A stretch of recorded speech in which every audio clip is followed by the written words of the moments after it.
안녕하세요. 저는 30대 초반 직장인 여성입니다. 3년 넘게 사귄 남자친구가 있었어요. 아니, 있었습니다. 지난 토요일에 있었던 일 때문에 어제 헤어졌거든요.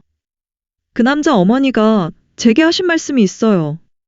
지연 씨는 가정교육을 다시 받아야 할 것 같구나. 그 한마디가 모든 걸 끝냈습니다. 지금부터 제가 겪은 일을 처음부터 차근차근 말씀드릴게요. 먼저 제 상황부터 설명을 드려야 할 것 같아요. 저는 올해 6월에 이사를 했습니다. 전세 4억짜리 빌라예요. 21평. 제 영혼과 원기옥을 끌어모은 돈에 부모님이 젊은 시절 피땀 흘려 번 돈을 합쳐서 겨우 마련한 집이에요.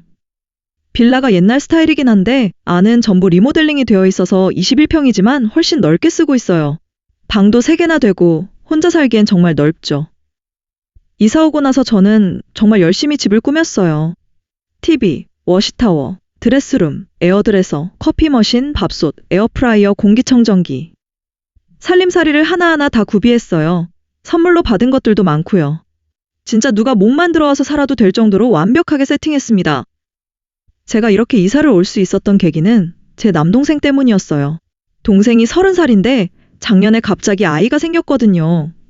그래서 급하게 집을 구하게 됐는데 그때 부모님이 이왕 이렇게 된 거 너희 둘 공평하게 해주자 하시면서 저랑 동생한테 똑같이 지원을 해주셨어요. 동생 부부는 운이 좋았는지 저랑 거의 같은 돈으로 28평 집을 전세로 얻었어요. 저보다 더 넓은 집이죠. 동생네 동네가 괜찮은 곳이라서 저도 감사하게 동생 부부 동네 근처에 좋은 조건으로 집을 구하게 됐습니다. 솔직히 교통도 편하고 집도 넓고 직장이랑도 가까워서 전세 끝나는 시간이 벌써 걱정될 정도로 만족스러워요.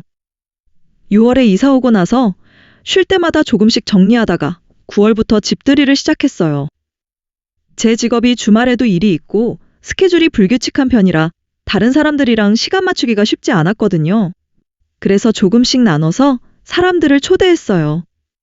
부모님, 동생 가족, 남자친구, 직장 동료들, 대학 친구들. 그렇게 한 명씩, 한 팀씩 집들이를 했습니다. 그리고 지난 토요일, 11월 22일. 그날이 문제였어요. 작년 여름부터 양쪽 집안에서 결혼 얘기가 나왔었어요. 서로 집에 인사도 다녀왔고요.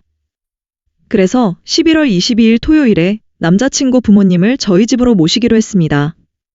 원래는 남자친구 부모님 2분 다 오시기로 했는데 당일에는 어머니와 남자친구 둘만 오셨어요.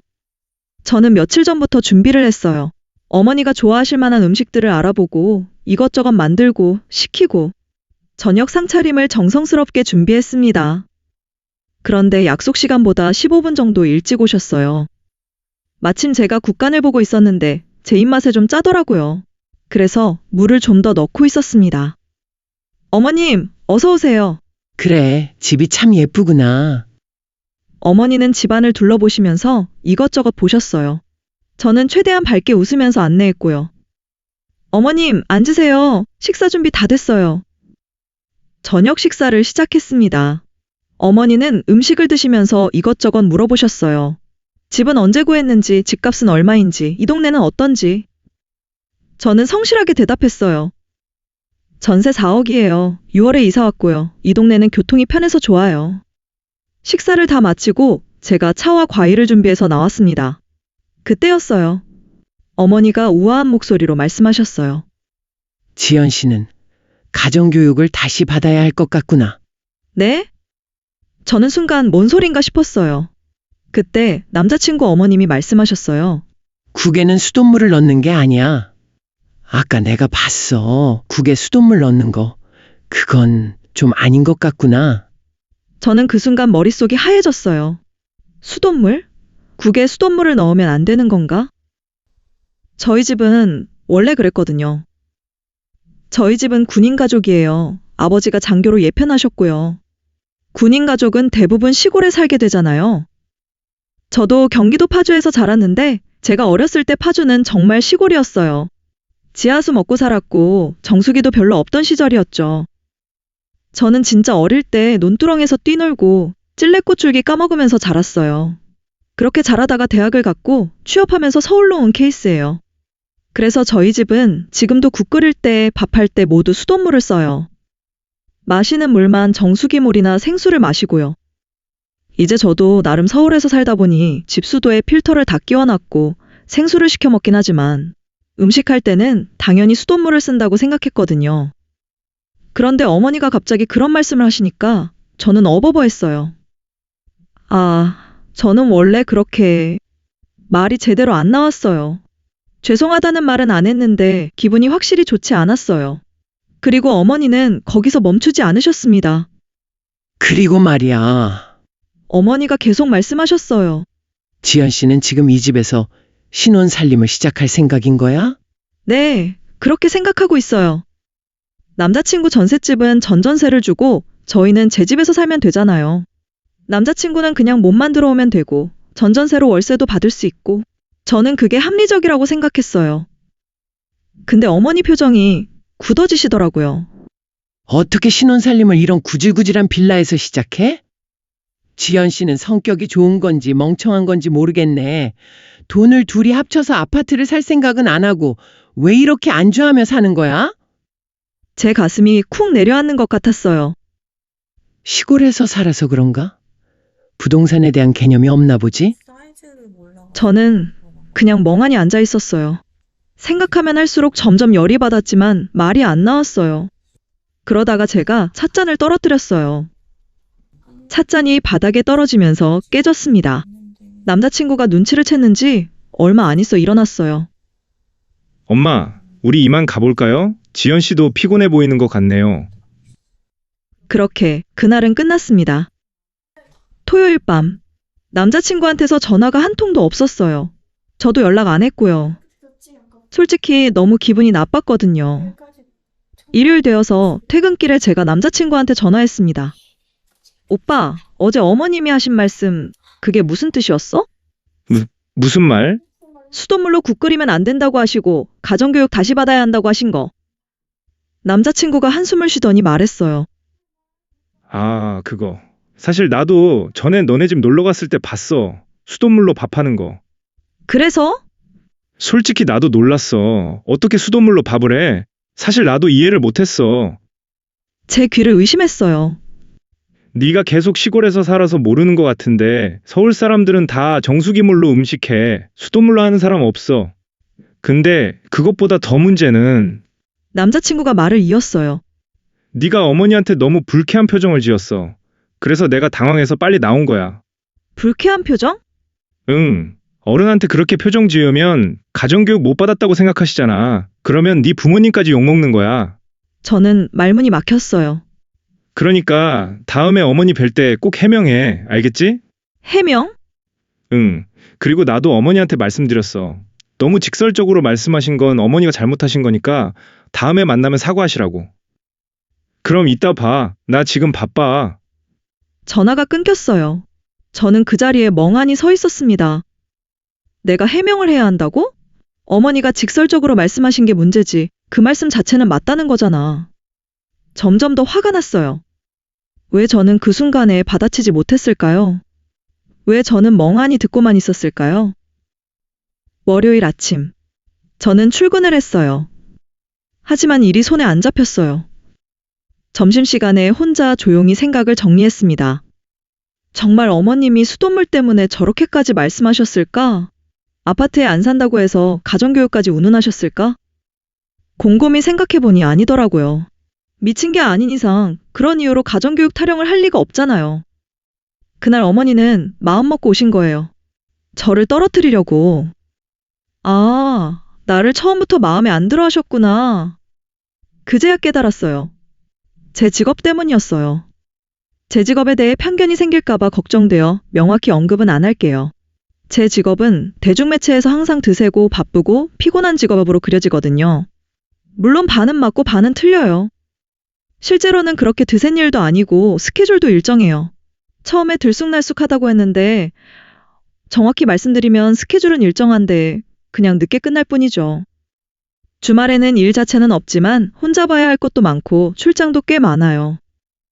근데 아이러니한 건 저랑 남자친구가 사귀게 된 계기가 바로 제 직업이었어요. 남자친구가 제 직업에 호기심을 가졌고 신기해했거든요. 그런데 결혼 얘기가 본격적으로 오간 작년 여름부터 그 집에서 제 직업을 불편해 하시는 게 느껴졌어요. 어느 날은 이런 질문을 하셨어요. 지연 씨는 왜 운전을 안 해? 아, 저 면허는 땄고 차도 샀는데요. 일이 늦게 끝나서 너무 피곤하거든요. 그래서 출퇴근은 마을버스 타고 늦게 끝나면 택시 타요. 10,000원도 안 나오거든요. 그랬더니 어머니 표정이 미묘하게 굳으시더라고요.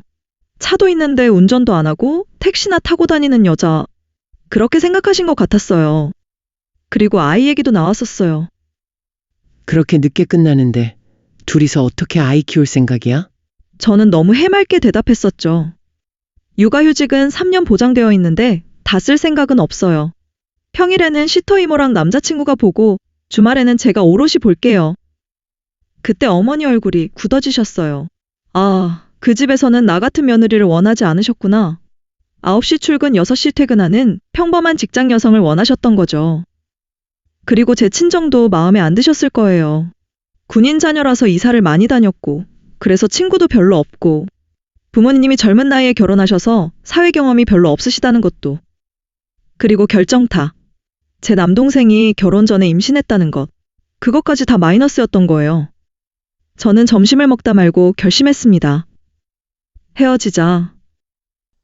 월요일 오전에 헤어지자고 말하려고 했어요. 근데 회사가 너무 바빴어요. 제대로 시간을 내서 만나자고 하지도 못하고 하루를 보냈습니다. 저녁 때가 되어서야 겨우 짬을 내서 남자친구를 만났어요. TV 드라마 보면 헤어지는 남자친구 만나러 갈 때 엄청 예쁘게 꾸미고 가잖아요. 저는 현타가 왔어요. 어제 술 먹어서 푸석한 피부에 일도 다 안 끝났는데 겨우 빠져나와서 50분 만났다가 헤어졌어요. 카페에서 마주 앉았습니다. 오빠, 할 말이 있어. 응, 뭔데? 저는 숨을 크게 들이마셨어요. 그리고 한꺼번에 쏟아냈습니다. 우리 집도 어디 가서 꿀릴 집안 아니야. 뭐? 연봉도 내가 더 많고 직장도 내가 더 좋아. 오빠는 그냥 몸만 들어오면 되는데 그게 그렇게 자존심 상해서 나한테 이런 얘기를 하는 거야? 남자친구가 당황한 표정으로 저를 봤어요. 결국 네 얘기는 어머님이 직설적이었다는 게 문제인 거지. 본 말씀의 뜻은 문제가 아니라는 거 아니야? 그게 아니라, 아니긴 뭐가 아니야. 너도 수돗물로 밥하는 거 이상하다고 했잖아. 제 목소리가 점점 커졌어요. 그리고 말이야, 가정교육 운운하신 게 문제가 아니더라. 그냥 너희 부모님은 나를 처음부터 마음에 안 들어 하셨던 거야. 지연아! 너도 알잖아. 처음에는 내 직업이 신기하기도 하고 자랑하기도 편하니까 좋아했다가 나 같은 직업이 너랑은 맞지 않다는 걸 알게 된 거. 남자친구가 아무 말도 못했어요. 근데 나는 이 직업을 바꿀 생각 없어. 제 목소리가 떨렸어요. 내가 이 직업 갖고 싶어서 놀러 나가는 것도 좋아하는 내가 엉덩이 붙이고 죽도록 공부했어. 그래서 내가 원하는 지역에 겨우 인관됐다고. 지연아, 진정해! 진정은 무슨. 그리고 우리 아버지 직업도 마음에 안 드시는 거잖아. 군인 자녀라서 친구도 없고 부모님이 젊어서 사회 경험 없으시다는 것도 동생이 결혼 전 임신한 것도 다 마이너스였던 거잖아. 남자친구가 할 말을 잃은 표정으로 저를 봤어요. 근데 그거 있잖아. 그거 다 내가 어쩔 수 없는 거야. 내 직업은 내가 얼마나 노력해서 가졌는데 결혼 안 하면 안 했지. 바꿀 생각 전혀 없어. 지연아! 우리 엄마 아빠가 젊은 건 내가 어떻게 해.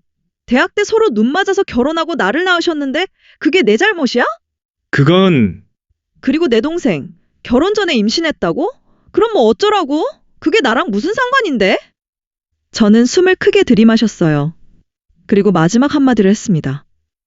내 앞에서 우아 떨지 마. 우리 헤어지자. 그렇게 자리에서 일어났어요. 남자친구가 뭐라 말하려 했지만 저는 듣지 않았습니다. 카페를 나왔어요. 드라마랑은 정말 달랐어요. 헤어지고 나서 슬퍼할 사이도 없이 저는 다시 회사로 돌아갔어요. 저녁도 제대로 못 먹은 줄임배를 부여잡고 편의점에서 김밥 하나 사서 먹고 그리고 또 일을 죽도록 했습니다. 피곤해 절어서 집에 들어왔어요. 침대에 누웠는데 눈물이 났어요. 3년 넘게 사귄 남자친구였는데 결혼까지 생각했던 사람이었는데 근데 동시에 속이 시원하기도 했어요.